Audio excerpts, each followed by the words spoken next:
The bangs. Black women will understand our edges need a break from blow drying and braiding and all of that, and a nice bang rests your edges. And we were giving my edges a rest for the second term. So we cut bangs, and that was the reason. They reported to the West Wing, do you know she's I was like, why are you calling them? Why do you have to call people about my hair?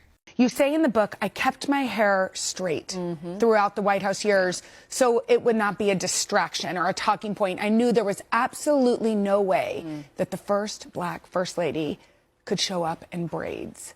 Was that a hard choice for you? You know, it wasn't hard because the job was more important than the statement. Right. I wanted to make sure that my work spoke before my clothes or the way I showed up in the world, although I knew that the clothes sent a message. Yes. I think it was important that at some point as a public figure, I wore my hair natural and in braids, because I do believe strongly that all women, we should have the choice about how we wear our hair, what we look like, and it should not be subject to commentary, particularly by men who know nothing about what goes on.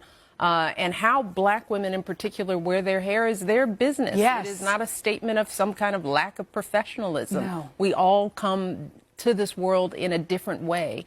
And so supporting the young women who are really pushed for that natural hair movement, the Crown Act, which had to be passed to say that how a woman wears their hair cannot be used to discriminate against them.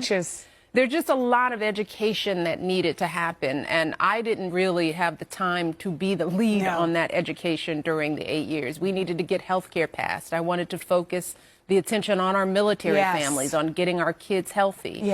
And so it didn't feel like a personal sacrifice because I understood the assignment. But now that I'm out, part of that freedom that you talked about of being 60 is that I can wear my hair. You get to be yourself. Absolutely. Boy. So we got to talk about Michelle Obama, the wife of Barack Hussein Obama, okay? Because Michelle Obama is once again boohoo, whining, crying, racism, and victimhood. This time over her hair, right? She's claiming as a Black woman, as a Black person, she is somehow, some way a victim, okay, of racism, hate, bigotry, discrimination, despite becoming First Lady of the United States, despite having a successful legal career, okay, before becoming First Lady. She's saying that, well, you know, because I'm Black and I have to have a professional hairstyle, right? I have to take time to put, you know, effort into my hair, into my looks like every other professional. Yeah, somehow, some way I'm a victim. And Megyn Kelly went off on Michelle Obama for boohoo, whining, crying, victimhood. And Roland Fartin, right, got upset with Megyn Kelly for having a problem with Michelle Obama. So without further ado, go ahead and roll the clip. Money, straightening out what is naturally curly hair, right? And that takes time out of your life. It costs money. Interview that she did, that wasn't the one with Robert Roberts. So white woman Megyn Kelly, who ain't got curly hair, who has no idea what any Black woman has to deal with when it comes to her hair, her silly ass decided to weigh in. As Stephen L. Miller on X put it, I'm afraid we've disappointed the Obamas again. Once again, we haven't lived up to their high standards, and we're essentially being called racist. Here's Michelle Obama, who's promoting a new book on her special fashion, and sat down with People magazine and said the following in SOT 26. Hair as women of color, that the way our hair naturally grows out of our head, it's beautiful.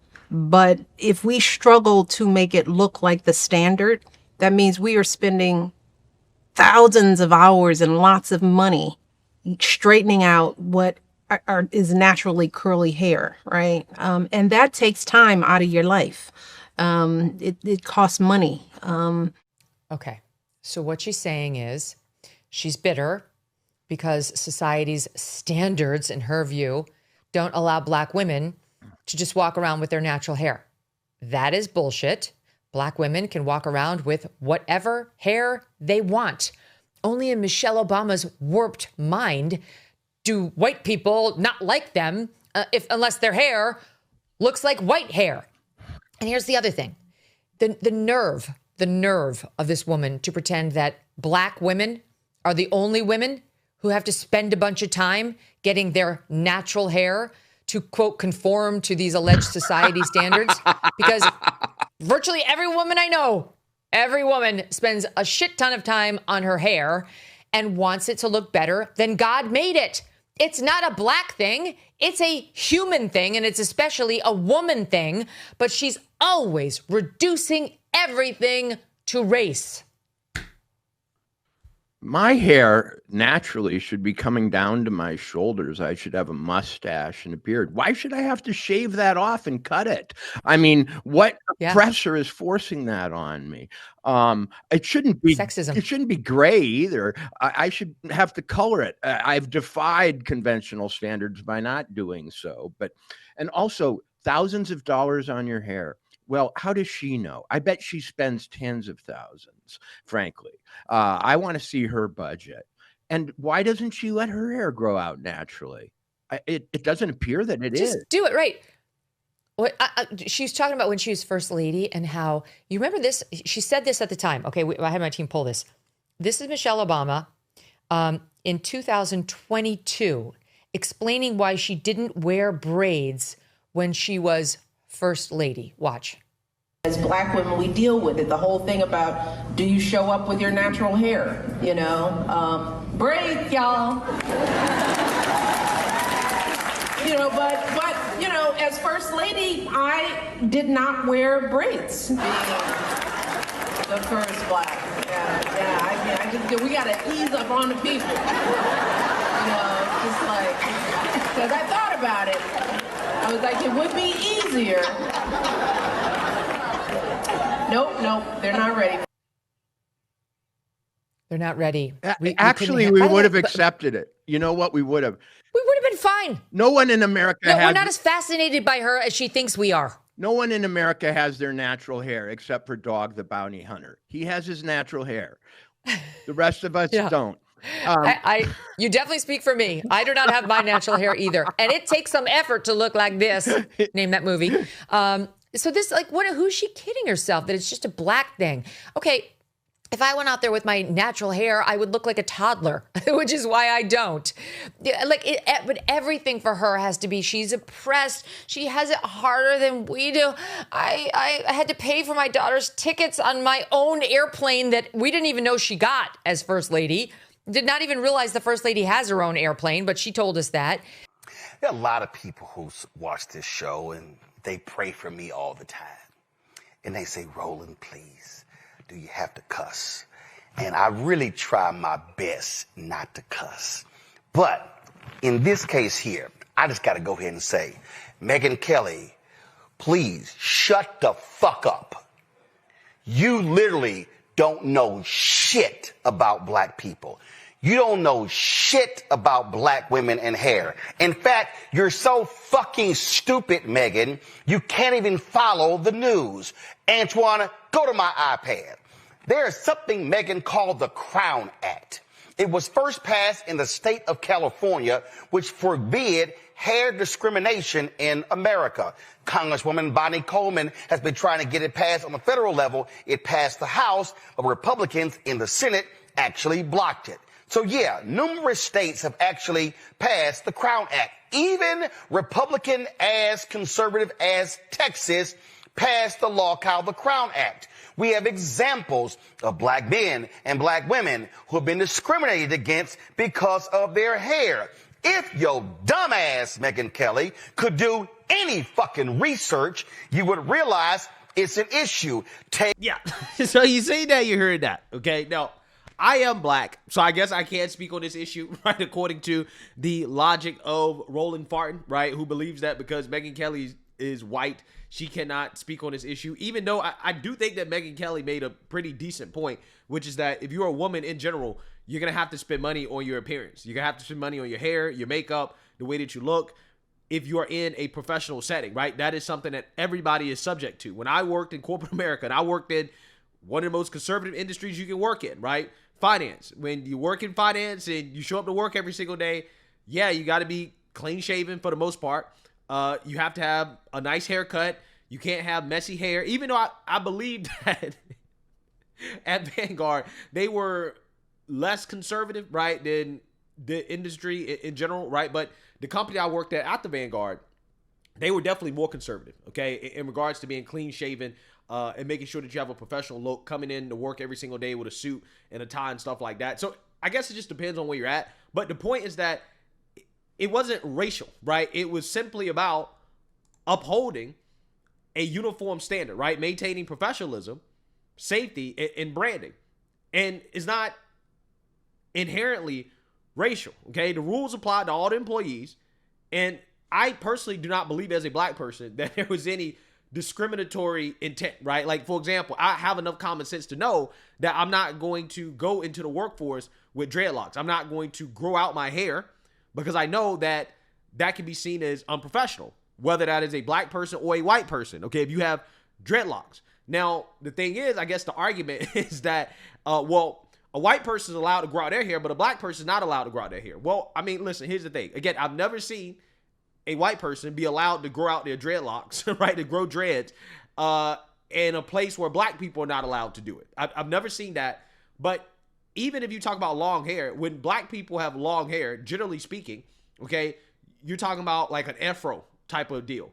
I've never seen a black person not get a job because they have an afro, right? A black person can grow out their hair, but there's a difference between having an afro and full-blown, again, dreadlocks, okay? And I'm talking about dreadlocks because Roland Farton in that clip went on to talk about, you know, lawsuits and stuff like that that have been won because you had black women wearing full-blown dreads. We're not talking about, you know, just a natural look where their hair kind of grows out and they get the twist and stuff like that and they get the curls. We're not talking about that. That's not what we're talking about. We're talking about people who have full-blown dreadlocks and they wanted to go to work in a customer-facing position, okay? And the company said, hey, we don't really want somebody in a customer-facing position in a sales role, right, where you have to actually, you know, be in front of customers. We don't want people with unprofessional hairstyles or what we consider to be unprofessional hairstyles. Now, again, a lot of people may say that this is racial, right? It is racially based. But ultimately, at the end of the day, I mean, I think that employers should have the right to set a standard for how they want their employers to look, regardless of whether or not you believe that it's a Eurocentric standard, whatever. It doesn't matter. At the end of the day, if you are a company, and again, you have customer-facing positions, I think that you should have the right to say, hey, this is what you can wear. This is what you can't wear. This is how you can look. This is how you can't look. I don't see the difference between a uniform, right, having a uniform standard and having a hair standard, right? There's a certain type of hair that you can wear. There's a certain type of uniform. There's a certain type of look that we want you to have consistent with our branding. And the reason why I say this is because we could always go down the slippery slope, right? What is considered to be natural and what should be exempt? We don't know, right? Like, for example, do the claims stop at unnatural hair colors, right? Should I be able to dye my hair blonde and come to work and say, hey, well, that's just my culture. It's just my culture, right? Why not, right? Or to have tattoos everywhere, piercings, you better wear whatever I want and say, well, this is just my culture, right? This is just who I am, right? And you're discriminating against me if you don't let me come to work with a lip ring, a nose ring, some dreadlock, and hooker heels, right? I'm just saying, like, how far are we going with this, right? I just feel like there's a slippery slope. So, again, you know, when you talk about race, okay, immutable traits like skin color, facial features, like, clearly companies can't discriminate based off that. But hair is a mutable choice, right? It can be cut or styled differently, okay? And I believe that companies should be allowed to regulate things that can actually be changed, and therefore it's not discrimination, right? Hair is changeable. Therefore, grooming policies regulating hair are not automatically racial discrimination. And this is why I disagree with these laws that are mandating that employers just allow people to come into work with whatever hairstyle they want. Because as somebody that owns a business, owns multiple businesses, I'm like, well, I don't want to be forced to hire somebody or to have an employee be able to look whatever way they want to look, especially if it doesn't align with the core objectives or the core branding of the company, right? I don't understand why I should have to hire somebody or have to employ somebody who refuses to conform to a uniform standard that everybody has to conform to, okay? It's not racial. It's simply about professionalism. It's about trying to make money, right? It's about having a customer-facing team that is going to appeal to my target market, right? The people that I'm trying to get money from, right? That's what it's about. That I'm trying to sell to. And I'm mainly talking about customer facing positions because that's where this is the most controversial, right? When you have companies that say, hey, you know, we have customers that don't like dreadlocks or, you know, those type of hairstyles. We don't want our customers seeing our salespeople or customer service people with unprofessional or what we consider to be unprofessional hairstyles. That's where it's the most controversial. But also you got to understand, you got food service, you have construction, manufacturing, you have these type of standards put in place for safety reasons as well too, right? So we're not just talking about, again, customer facing stuff, sales stuff. Again, we're also talking about food service, safety, manufacturing. There's a lot of reasons why companies would want to have these standards, these professional standards in place in regards to looks and hair. Stuff like that matters. And everybody, whether you're a man or a woman, black, white, Asian, Hispanic, whatever, everybody has to spend money and resources in order to maintain a professional look. Okay. Some people have to work harder than others, right? Based off the fact that, hey, you know, everybody's hair is different. But ultimately in the day, Michelle Obama here is not a special snowflake just because she felt like she had to wear a professional hairstyle or that she couldn't wear braids or whatever. That's something that everybody has to go through, right? Everybody of every race has to decide, okay, what type of look do I want to present on the job? Okay. Now, if Michelle Obama, here's the thing, right? Here's the thing about Michelle Obama, boohoo, whined and cried. As first lady, if she showed up with braids, would she have got some criticism for it? Probably. Yeah, some people would have had something to say about it, but let's be real.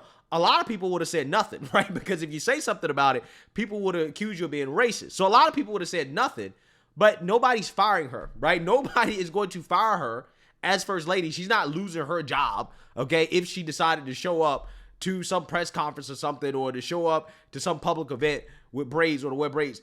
Nobody really cares, okay? Nobody cares at all, right? Nobody cares about what hairstyle Michelle Obama chooses to wear. You can wear whatever hair that you want.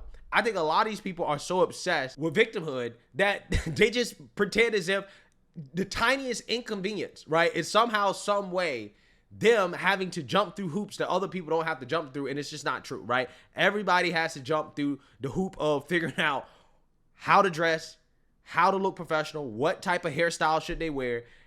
It happens, okay? It happens. But nobody wants to hear a multi-millionaire, former first lady, boohoo, whine, and cry victimhood. People don't want to hear that. You're not a victim, Michelle Obama, okay? And I think that is where Megyn Kelly was coming from. I get it. You know, there's some black people who, again, have tried to wear dreads, okay, unprofessional hairstyles into work, and they have been fired for it. But ultimately, today, I do believe that companies should have the ability to regulate hair, right? To regulate what type of hairstyles are acceptable at work, right? Just like I think that companies should have the ability to dictate uniform policy, okay? Companies should have the ability to dictate how their employees look in the workplace, especially when you're talking about customer-facing positions. That's important, right? When you're running a business. And if you don't like the standards that a company has when it comes to hair or uniform or dress or whatever, then don't work for that company, right? Work for a company that allows that, and problem solved. But again, everybody's a victim, right? Including the former first lady. Let me know what you guys think. Make sure you like, comment, and subscribe. Most importantly, share a Black conservative perspective. Peace.